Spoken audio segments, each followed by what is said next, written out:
It's time for another school year, but it's not a normal school year.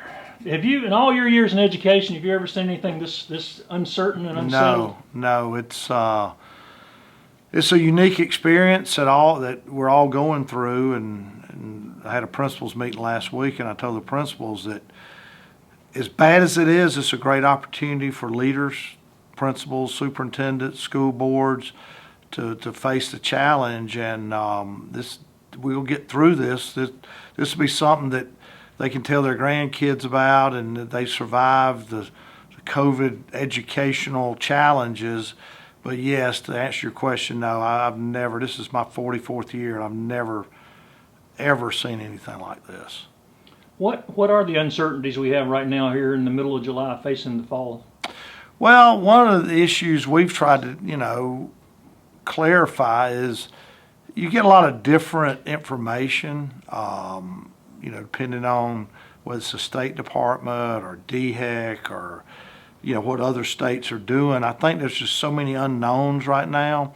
Now, we've built our restart, we call it Restart A5, in which we're presenting to the school board tonight, and we'll roll out to our parents and faculty members tomorrow based on the information that we know now. And it is our plan to start face-to-face on August 18th. But again, I say that with a caveat because we don't know what August is going to look like. Hopefully it will be better than what we're seeing right now.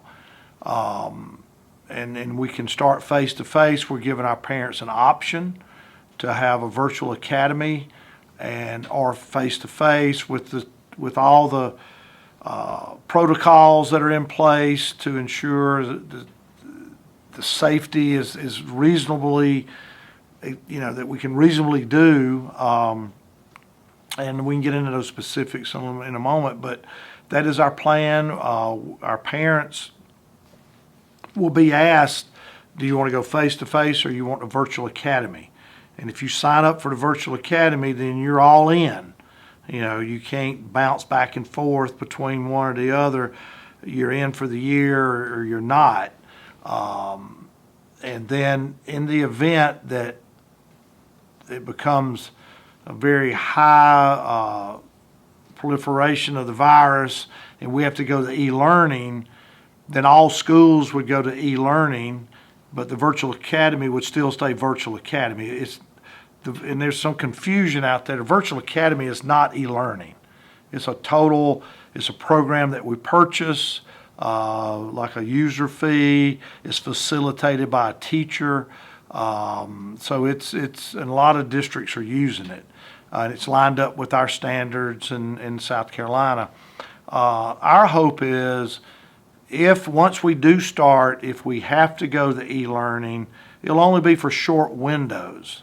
A 2-week window here, or maybe one school has to go e-learning, and we can get through this school year, and then hopefully in the not too distant future a vaccine is developed and our herd immunity develops, and we won't see as much of it as we're doing right now. Obviously, I think everyone's concerned what's going on in the state now with the July 4th celebration, the beaches open, the protests that happen with thousands of people and in close contact to each other. I think everyone expects a big spike, but then our hope is that spike will come and flatten out before August 18th. So that's kind of our big plan, and we can get into specifics, but we feel, and the majority of our parents want face-to-face. They want kids to go back to school. What I'm concerned is e-learning was not designed to be out for 3 months. Our kids missed a fourth of the school year last year in face-to-face. Now, e-learning was very successful for a lot of students, but it was not successful for a lot of students because there was no parental support. There was very little assistance at home, and that's a challenge that if we don't go back to face, we don't get kids in the classroom, if we're not careful, we're going to have a generation of students who never learn how to read. And I told the principals, this challenge is going to be met by our elementary teachers. The high school students, I'm not that concerned about. I mean, you take a class, you get a new class, but those first, second graders that were struggling readers to start with, now they've been out, they missed a fourth of the year. In many of the cases, there's no books in their home, nobody's read to them. What will they be like when they get back? And how far do we have to cover to catch them up?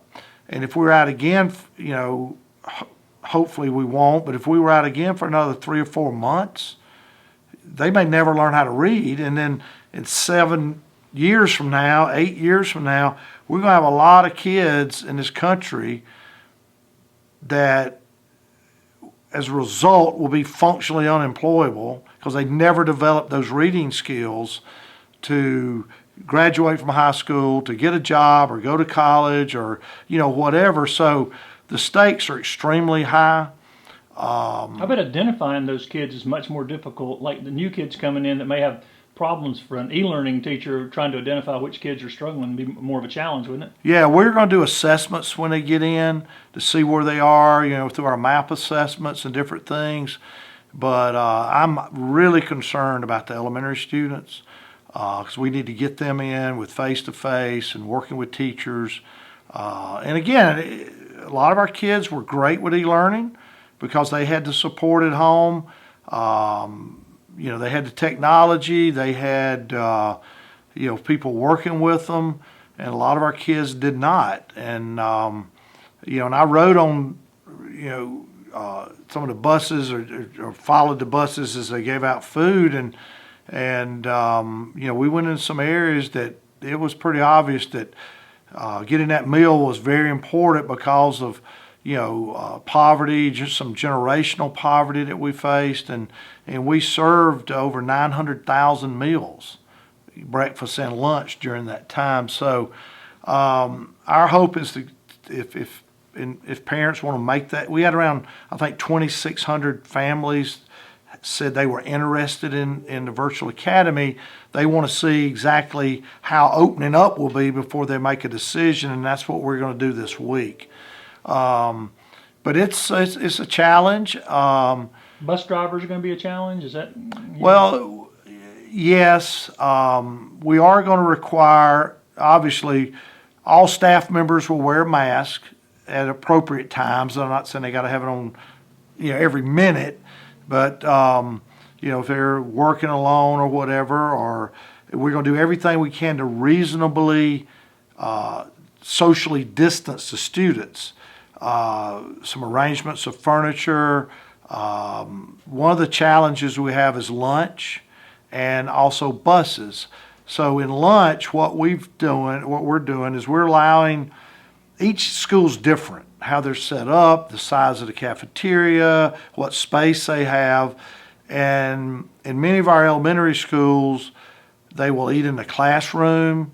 They may have different classes in the cafeteria at different times. I talked to one principal. They're already rearranging their lunch schedule to decrease the numbers in the lunchroom, but a lot of them will eat in the classroom. It's a lot more difficult in the high school just because of the size of the buildings and getting food. We're doing some modifications, how the kids are served the food. Everything will be placed by a staff member where they won't reach in and grab a milk or whatever. So there's a lot of precautions, going in that way. As far as buses, one of the things we're working on is to open up our schools earlier, particularly at elementary. And this actually came from a parent who works in a business who has to be at work because what we want to do is decrease the number of students riding the bus. And we looked at all our numbers. We're in good shape in a lot of our routes. They're at 50% capacity, but there's some routes that are over. But like this parent shared with us, he said, I have to be at work at 7 o'clock. If I could drop my child off at 6:30 instead of 6:45, I could drop them off. They wouldn't have to ride the bus. That would free up a seat, and I could get to work. So we're looking at opening up our elementary schools earlier to allow people that, and we're going to ask parents, if you have any alternative way to take your child to school, please do so, because that will free up space on the bus where we can reasonably social distance, maybe put, kids from the same family in the same seat, those kind of things that most districts are doing. We are going to require masks 6 through 12, and we will issue 2 masks to each child. If they need it, if they have their own, they can wear it. And they'll be expected to wear them during transition periods, on the way to lunch or PE or whatever. We're not going to do it elementary because, most of the research shows that the younger kids do not carry it to adults particularly, or to anybody. And plus, it's very difficult. If you've ever been in elementary school, kindergartners have a hard enough time opening a milk carton, and first graders to be able to keep a mask on, and our teachers will spend all day adjusting masks. And most of folks in authority do not recommend it for younger kids anyway. So it will be from 6 through 12. We've got a lot of masks. We've ordered more, and we're shutting down just some of the things that are very common. All water fountains will be off. Kids will be encouraged to bring their own water. We have water bottles if they don't have one.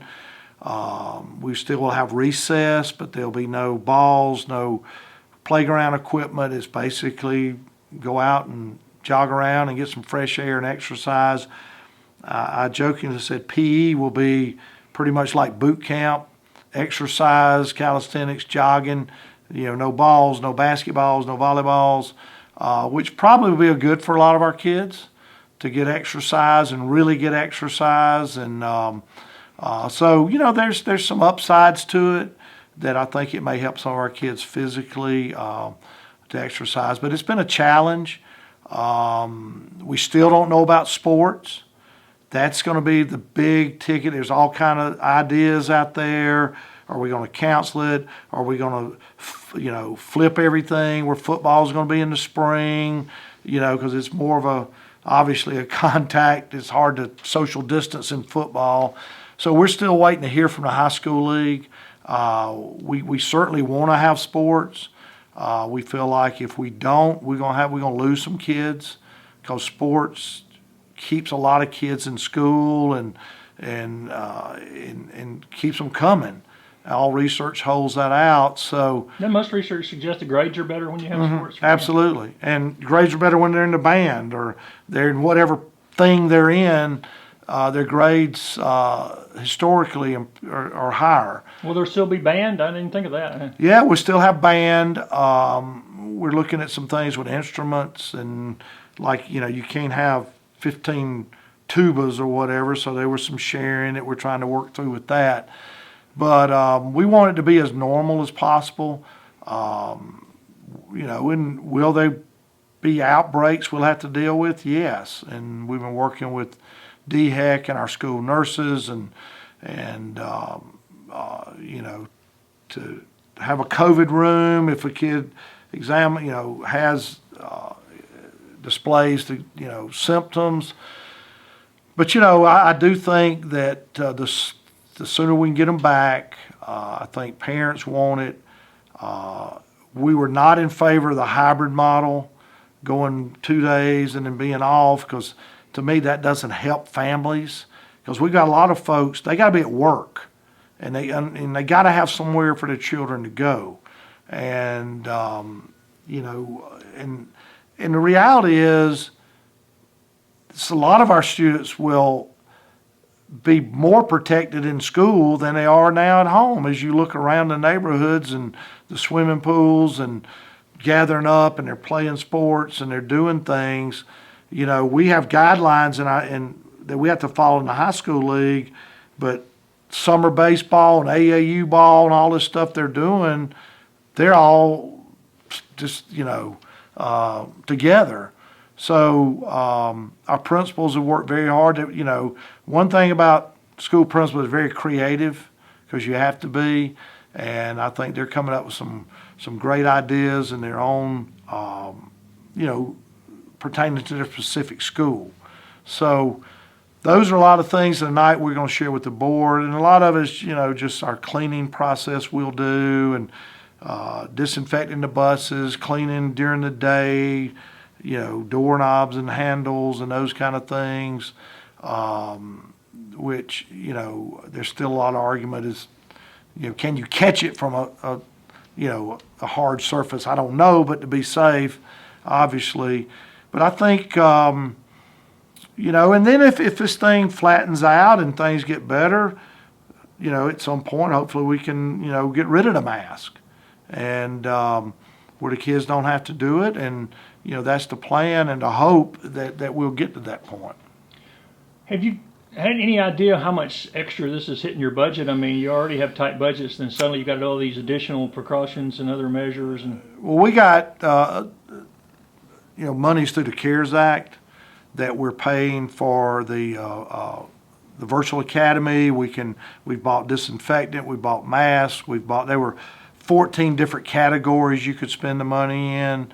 So far that has not impacted our budget. We've been able to cover, and the board did appropriate $1 million out of our fund balance when this was started, particularly for COVID, which we use for overtime for bus drivers and delivering food, and we didn't use it all. I think there's several $100,000 left, which really helped us. So we're financially right now there hasn't been a major impact on us, but that who knows what'll happen when the General Assembly convenes in September.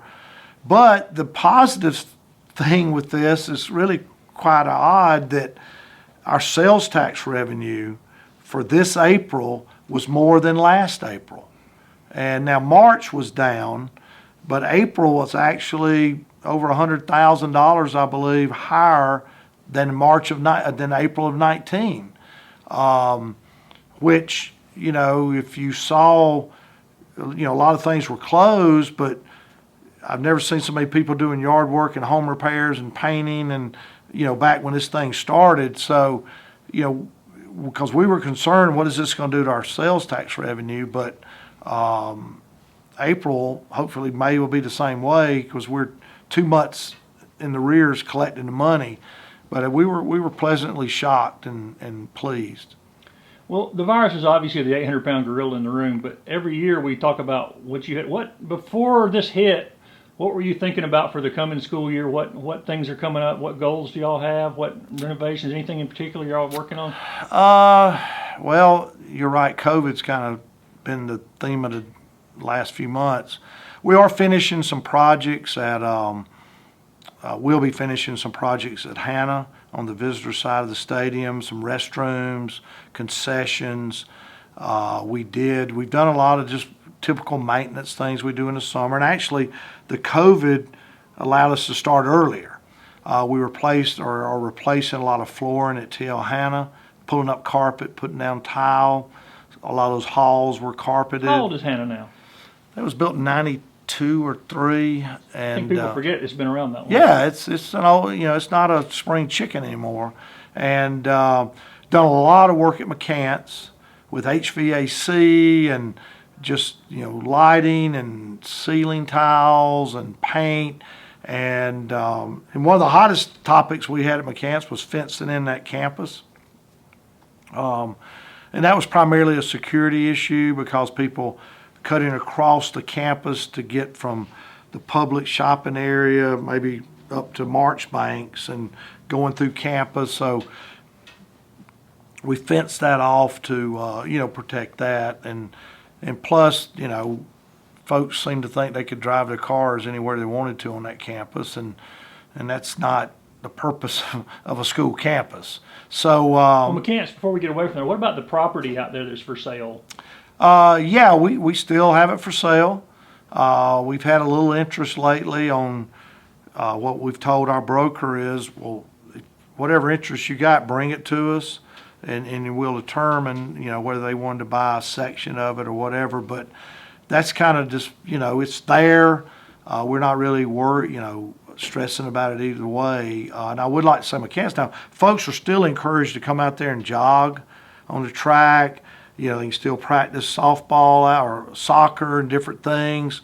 Just park your car and walk out there. And exercise will do everybody good. So it's not off limits by any means. It's just we're able to protect the property and keep folks from cutting through there. We're doing a major technology upgrade with all our teachers' laptops and some touch screens in the classrooms. I think they've already pretty much been installed or in the process of finishing. So our teachers, we announced that last spring. They were very excited. The shelf life on technology seems to get shorter. Everybody wants the new and improved. So we're in great shape with technology. Our laptops, our Chromebooks, our kids were able to keep them home over the summer. Hopefully, we know we'll have some missing, but we think most will come back, and the vast majority will. We did run a Chrome depot all summer here in the basement of our building, and it was a steady stream of parents.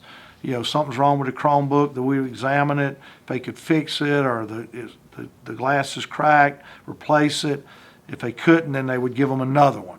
So it was a one-stop repair, which it was really used a lot. And I'd see parents up here all the time. So that was a good sign that they're using them. So speaking of technology, how will you evaluate your first year of the Anderson Institute of Technology? We were very pleased. Our numbers were lower than we had hoped, but that was to be expected. Anytime you have a new program, you have that implementation dip. I think our numbers are going to continue to grow as folks become aware of it and understand it. I haven't seen the projections for next year yet, but I do know they're up. And so it's doing great. I think in the years to come, the communities, especially our manufacturing and trade and industry, are going to see the benefits of kids graduating from there, as well as Clemson and Georgia Tech as kids go to, engineering school or medical school or whatever they do. So it's a great facility. We got a lot of good PR out of it last year. A lot of folks visited. Thousands of people visited there, and it will continue to grow and develop. And the local industry, you got a lot of partnerships still going on. They seem to be pretty excited Yeah. about the targeted training. Yeah, a lot of partnerships. Dr. Couch does a good job reaching out, and we feel good about where it is. And we'd originally had the governor scheduled to come up here in March, I believe, but then when all this hit, of course, so hopefully when all this is over, we'll get the governor and Department of Commerce up here and see it. Well, if the virus stays at least in some sort of check, any other big projects or plans for the coming school year that you wanted to mention? Oh, yeah. Yeah, we are creating our own alternative school. We had a partnership with the other 5 districts. We had some concerns about it. There were some scheduling issues, different things. And it's called the ACE Academy, Anderson Center for Excellence. We have a director. It's at the Reams Center, which is the old Career Center, which is the old old McDuffie, which is the old boys' high. And Stop there. yeah, that building, just hangs on. But we've done a lot of work down there, painting, ceiling tiles, brightening it up. We have a director. We'll have kids will come there. There's actually 3 non-traditional programs will be there. We have, or 4 really. We have the ACE Academy. We have the Personalized Learning Center. we have the charter school, and we have the Bridge Academy. And they're all different. They all serve different situation. PLC and the ACE Academy are more for disciplinary issues. The Bridge is for is primarily through an IEP process. And then the charter school is by a child signs up to enroll, and that program continues to grow.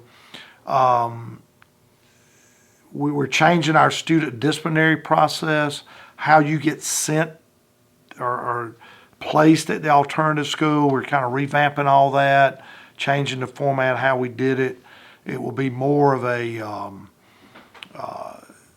similar really to like a superior court kind of process. More structured, more formal, because I think it's important for students to see when they get in trouble and they have to go before a committee that it's serious. And not that it hasn't been, but we're simply tightening it up, how we're going to do that. But our goal is for those students to,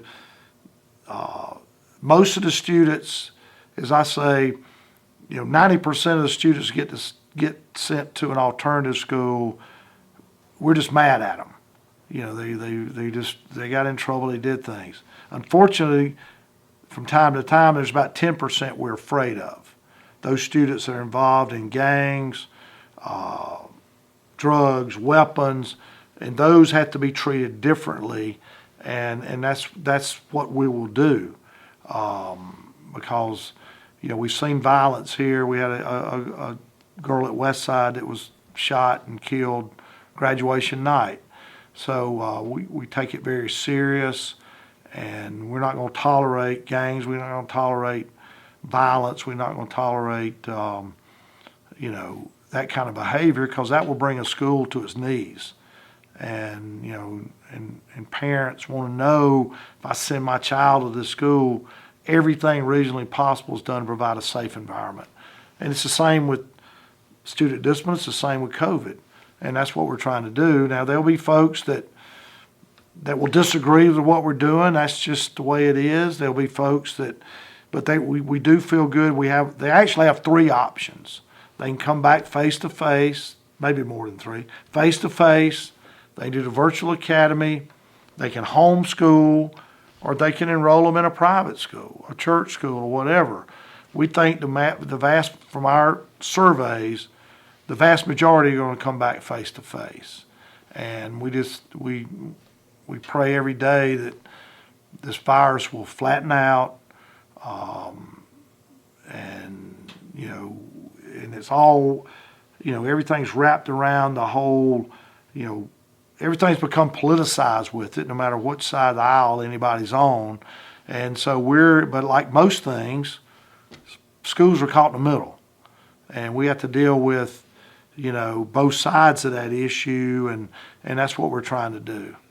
Any other changes in leadership or in the schools or anything for this year? No, we have actually, all our principals are returning, which is a good thing. Over the years, we've had years that there were a lot of turnover. We have some new assistant principals, a few, but not a lot. So nothing really changed. We do have some board elections, obviously, in November that we hate to lose John Wright Jr., who's going to be on the county council.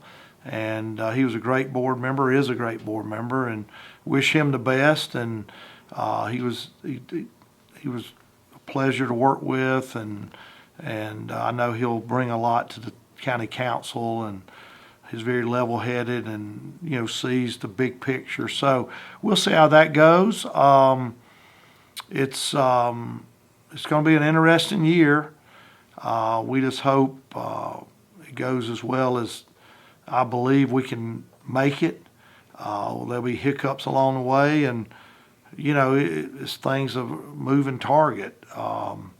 This virus. I mean, when it first hit, I was in a principal's meeting that day when we closed school, and I said, "Oh, we went through the Spanish flu, and we've done this and we've done that, and we're America, and we're going to have a vaccine. Nobody needs to worry. Well, 1 week went to 2, and 2 weeks went to a month, and then, all of a sudden we're closed, the school's out. And but I'm just very appreciative, and we're very fortunate that District 5 was way ahead on the e-learning game, because we piloted it. We were the first one in the state. We felt like we were so well prepared above anybody else. And now there's others have been brought along, and now I think there's 40 some odd districts that are approved or in the process, and we're actually mentoring a lot of them. Anna Baldwin works for us, and the state's been divided up into regions, and each region has like a point person, and Anna Baldwin actually is the point person for this region, which includes us, I think Oconee, Greenville County.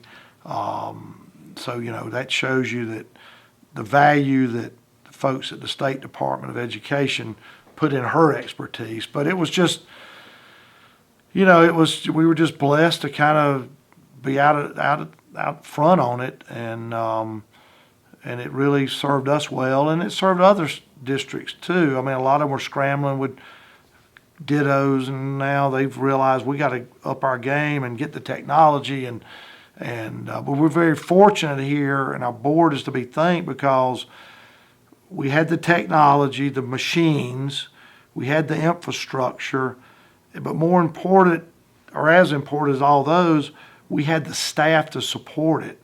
We have digital integration specialists that help teachers with, planning the work. We had fix-it people to keep things running. So we invested a lot of, not only in hardware, but in people to keep this thing running. And a lot of districts make the mistake, they buy the technology, but then they don't have anybody to work with teachers to keep it going. So we have a very creative Dist, we call them Dist, digital integration specialists. They're very creative. They work closely. They work for Anna Baldwin, and so our board's to be commended for their foresight to say, look, it's a three-legged stool. We got to have it all, or we can't pull this off. So. And that tech's important, even if face to face. They're still using. Oh yeah. They got to have that now to get through school. Oh yeah. It's. We actually did find a chalkboard behind one of the whiteboards at Westside High School. We were putting up the new screens, and they pulled the old whiteboard down, and there was a chalkboard behind it. And I think we left it up there as a relic to the past. And we can't find any chalk, but we did find a chalkboard. But yeah, it's always ready to go on a chalkboard. Yeah, always ready to go. And Chromebooks to these kids and technology is as common to chalkboards were to my generation, and it's changed so much that those that are 60 years old can remember when schools first got their DVR, and the overhead projector was a big deal. But all this is just another step, and who knows where the future will be. But no matter where the future goes, nothing will replace a quality teacher in every classroom. That's what I told somebody the other day. They were like, well, online, and I said, how do you replace a teacher going up to a third grader, putting her arm on his shoulder and say, Greg, God, you did a great job. Look how well you did. I mean, you don't get that from a machine, and that's what our students are missing. And, that one-on-one with teachers, and where they know somebody cares about them, and hopefully that's what we're going to get back on August 18th. So now we're still waiting in some ways. What's the best place for people to continue to get the most up-to-date information from District 5? Their principals I'm sure will be emailing them updates, but they can go on our website. We have it posted. We have it on our Facebook updates, on our Facebook page. And we get a lot of stuff there.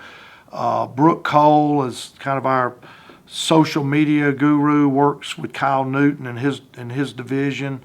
And she's very good about responding and updating through our Twitter account. But a lot of it, so it's a combination. Or if they have any questions, just call their principal is the best place to start. But they can reach out to any of us. I dealt with a parent this week that emailed the same email to 9 different people, addressed to 9 different people, and I responded, and I said, I was just curious, why'd you send it the same email to so many people, wanting an answer? And she was very nice. She thanked me, and she said, I really didn't know who to send it to. So I wanted to cast a wide net. So, they can reach out to call the district office, but the best place is their principal. To email them, most of them email is the fastest way. And because we want to answer questions, we want our parents to feel good about sending their children back to school. And we want them to know we're doing everything humanly possible in our power to make it as safe as can be. Folks now like to say on these uncertain times, well, every day is uncertain. It's not just the COVID day. It's every day that we get up is an uncertain day, that we have to always be vigilant to take care of things, take care of our kids, our families, our community, and that's what we're trying to do.